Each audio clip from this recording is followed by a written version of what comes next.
F I R دہشت گردی کی بھی ہوئی ہیں، اور جن لوگوں نے یہ ایف آئی آرز کی انہوں نے یہ نہیں سوچا کہ کر کس کس پہ رہے، کیونکہ پلے بک وہی والی پرانی تھی۔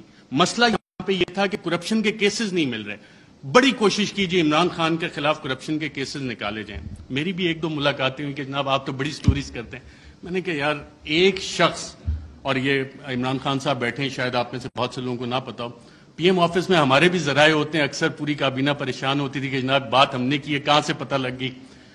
وہ شخص جو پانی کی آدھی بوتل بھی ضائع نہیں ہونے دیتا بطور وزیر اعظم کہ یار یہ آدھی پانی کی بوتل میں نے ابھی رکھی، کیوں اٹھا کے لے گئے، وہ کرپشن کرے گا۔ میں نے سمجھائی لوگوں کو یہ بات، لیکن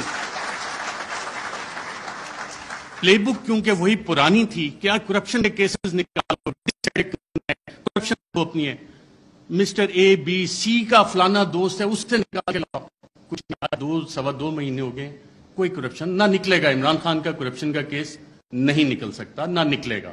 میں نے بتائی کہ نہیں آپ کچھ کوشش، میں کہا میں یہ کوشش نہیں کر سکتا کیونکہ مجھے یہ پتا ہے کہ عمران خان کی کرپشن نہیں نکلنی۔ اچھا